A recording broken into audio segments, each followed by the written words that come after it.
Hello guys, this is Marlboro, one of the largest selling cigarette brand in the world, जिसकी market share US में 40% है और जिसका product over 183 countries पे sold होता है। ये एक एजुकेशनल और एक इन्फॉर्मेटिव वीडियो है अबाउट Marlboro ब्रांड। तो चलिए जानेंगे इस वीडियो में बहुत ही डिटेल्स है कि ये कंपनी कैसे स्टार्ट हुई, क्या इसका हिस्ट्री रहा है और क्या प्राइसेस हैं इसके, और ये कंपनी कैसे अभी वर्ल्ड की लार्जेस्ट सेलिंग ब्रांड बन चुकी है।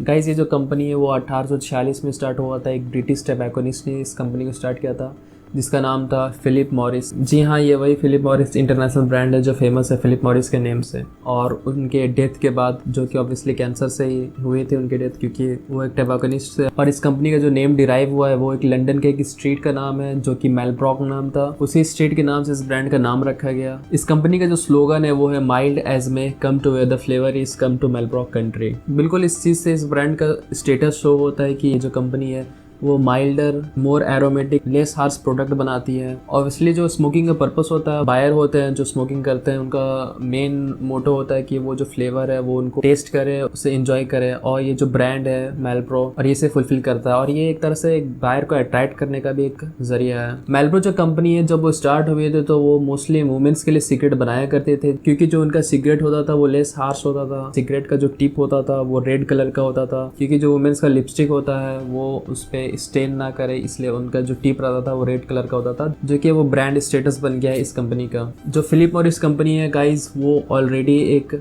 वुमेन के कॉस्मेटिक ब्रांड में इन्वॉल्व थी। और उसके बाद आता है वर्ल्ड वार 2। वर्ल्ड वार 2 के बाद जो सिगरेट का सेल है वो पूरी तरह से ड्रॉप हो गया, और जो बड़ी बड़ी कंपनीज है जिनका जो रूट मार्केट में था उनकी भी सेल ड्रॉप हो गई। और ये जो Marlboro कंपनी था इसका मार्केट शेयर अबाउट 1% तक चला गया था। और उसके बाद साइंटिस्ट ने मेजर स्टडी से रिवील किया कि स्मोकिंग जो है कितना ज़्यादा बैड है हेल्थ के लिए, इंजूरियस है हेल्थ के लिए, और उससे कैंसर भी हो सकता है। उस टाइम जो है Marlboro कंपनी वुमेन्स के लिए सिगरेट बनाया करते थे, जो कि एक फिल्टर्ड सिगरेट हुआ करता था और वो लेस हार्श हुआ करता था। तो कंपनी ये धीरे धीरे लोगों के सामने आने लगी और लोग ज़्यादा प्रीफर भी करने लगे कि एक फिल्टर्ड सिगरेट जो होता है वो as compare to normal cigarette से ज़्यादा सेफ, और लोग फिल्टर्ड सिगरेट्स को ज़्यादा प्रीफर करने लगे as compare to normal cigarette. तो सारी कंपनी उस टाइम फिल्टर्ड सिगरेट यूज़ करते थे, बट एक बॉक्स में लेबल किया हुआ फिल्टर्ड सिगरेट एक बायर को ज़्यादा अट्रैक्ट करता है as compare to normal cigarette box. और जो लोग हैं they are taking more precautions about their health.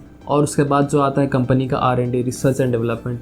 जो R&D है इस कंपनी का, क्योंकि ये कंपनी बहुत ही ज़्यादा पुरानी कंपनी है, इसने डिफरेंट टाइप्स के केमिकल्स यूज़ करना स्टार्ट किए to produce more milder, more aromatic and less harsh cigarette. और जो है इन्होंने निकोटीन को फ्री बेस करना भी स्टार्ट कर दिया। निकोटीन को फ्री बेस करना गाइस, ये एक केमिकल प्रोसेस है जिससे आप निकोटीन को लार्जर टाइम के लिए इसे स्टोर कर सकते हैं। और जब आप इसे हीट करना स्टार्ट करेंगे तो इसका जो मॉलिक्यूल्स है वो छोटे छोटे टुकड़ों में टूट जाएगा, और फिर आप इसे इनहेल करके यूज़ कर सकेंगे।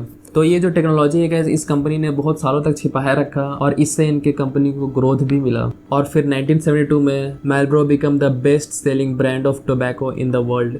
उसके बाद इसने धीरे धीरे डिफरेंट फ्लेवर्स लॉन्च करना स्टार्ट कर दिया डिफरेंट नेम्स के साथ, like Marlboro special blend, Marlboro gold, red, silver, blue और मेंथोल और एक्सेट्रा एक्सेट्रा एक्सेट्रा। और गाइस उसके बाद आता है 2006 Marlboro versus United states. Company को विड्रॉ करने पड़े अपने नेम से जितने भी, जिसमें माइल्ड, लाइट, माइल्डर, लो, मीडियम, इस टाइप के जितने भी नेम्स हैं उसे उन्हें अपने ब्रांड से रिमूव करना पड़ा, क्योंकि ये जो नेम्स है ये एक तरह से डिसीटफुल नेम है, डेविएट करते हैं पर्सन को, एक धोखा देने वाला नाम भी आप कह सकते हो। जैसे कि एक माइल्ड सिगरेट है तो यानी कि ये लेस हार्श होगा, ये ज़्यादा नुकसान नहीं करेगा as compare to a normal cigarette. तो गाइस हम जानते हैं कि सारा सिगरेट होता है और वो हमारे लंग्स को नुकसान करता है। तो गवर्नमेंट ने इसे बैन कर दिया, और इसे नहीं बल्कि सारी कंपनीज को बैन कर दिया कि आप इस तरह के नेम्स नहीं यूज़ कर सकते हैं अपने ब्रांड में। तो फिर जो ब्रांड है डिफरेंट कलर्स यूज़ करने स्टार्ट कर दिए, जिससे कि बायर जो है वो डिफरेंशिएट कर सके,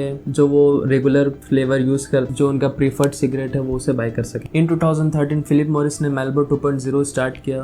पैक का जो डिज़ाइन था वो बिल्कुल चेंज था, जो इसका डार्कर रेड है वो उसे चेंज करके लाइटर रेड में शिफ्ट कर दिया गया, और जो Marlboro और फिलिप मॉरिस लोगो है उसे हटा दिया गया और ट्रांसपेरेंट कर दिया गया। It become a huge famous. Marlboro 2.0 2.0 जो पैक है वो मेनली अवेलेबल है यूरोप में, some parts of Africa, Asia, Latin America, but ये यूनाइटेड स्टेट्स, कनाडा और ऑस्ट्रेलिया में प्लेन पैकेजिंग के साथ ही मिलता है, इंक्लूडिंग इंडिया, क्योंकि ये जो सारी कंट्रीज़ है वो अलाउ नहीं करती हैं कि बिना प्रिकॉशंस के इस प्रोडक्ट को सेल किया जाए। तो इन सारी कंट्रीज़ में ये प्लेन पैकेजिंग के साथ ही सेल होता है। अब आते हैं गाइस इस ब्रांड के पीछे जो सक्सेस है, इसके पीछे जो सबसे बड़ा हाथ रहा है वो है एडवर्टाइजिंग का। Right advertising in a right direction एक कंपनी को 1% वाले शेयर से वर्ल्ड के 4th लार्जेस्ट ब्रांड में ला सकता है। वर्ल्ड वार 2 से पहले जब फिल्टर्ड सिगरेट्स हुआ करते थे गाइस, वो मेनली वुमेंस के लिए एज एजम्पशन हुआ करता था कि वो वुमेंस के लिए वो सिगरेट बनाए जाते हैं क्योंकि वो लेस हार्श होता है और उनमें फ़िल्टर भी लगाया जाता है, और जो मेन होता है वो प्रेफर करते हैं नॉन फिल्टर्ड सिगरेट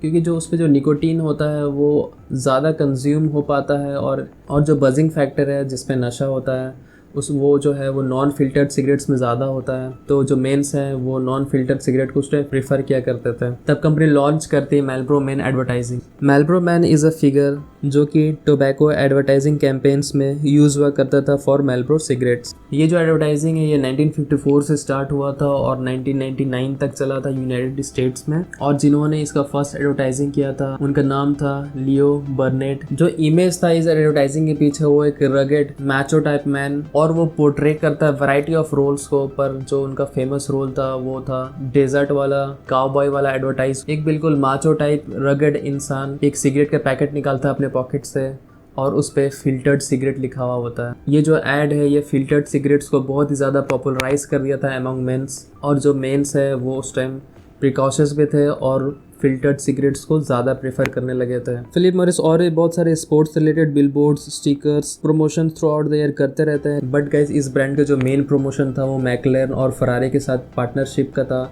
रशिया और मोनाको जैसे प्लेसेस में।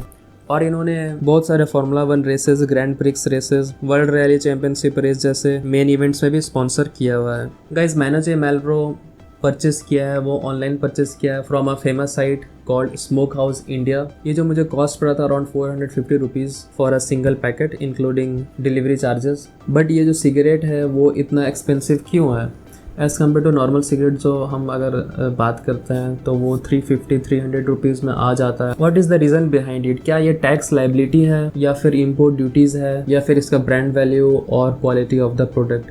क्या है इसके पीछे रीज़न? तो चलिए सबसे पहले बात कर लेते हैं एडवर्टाइजिंग का। आज के टाइम में जो टोबैको का एडवर्टाइज है वो मोस्टली सारी कंट्रीज़ में बैन हो गया है। यूरोपियन यूनियन और WHO ने दोनों ने टोबैको का जो एडवर्टाइजिंग है वो पूरी तरह से बैन कर दिया है फ्रॉम 27 फरवरी 2005 से।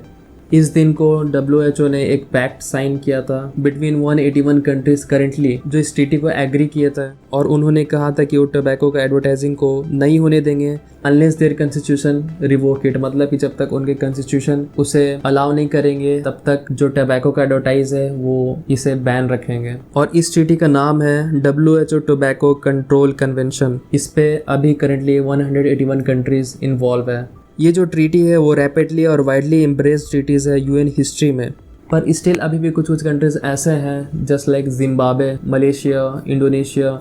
इन कंट्रीज़ में टेलीविज़न का जो एडवर्टाइजिंग है वो अभी भी अलाउड है with strict time limits of 15 seconds. Countries like Philippines और पाकिस्तान, इन कंट्रीज़ में अभी भी जो है वो एडवर्टाइजिंग अलाउड है up to the point of sale advertising और सारी एडवर्टाइजिंग का ये होता है कि आप जो अपने प्रोडक्ट है जस्ट लाइक ये सिगरेट है आप इसे डिस्प्ले कर सकते हैं अपने शॉप में या फिर अपने लोकल स्टोर में या फिर जहाँ पे आपका चेकआउट पॉइंट है जहाँ पे आप अपना बिलिंग वगैरह करते हैं वहाँ पे आप इसे शो कर सकते हैं, और वहाँ से अगर बायर प्रेफर करे तो वहाँ से वो अट्रैक्ट होकर के उसे बाय कर सकते हैं। और इंडिया में किसी भी तरह का टोबैको एडवर्टाइजिंग पूरी तरह से बैन है।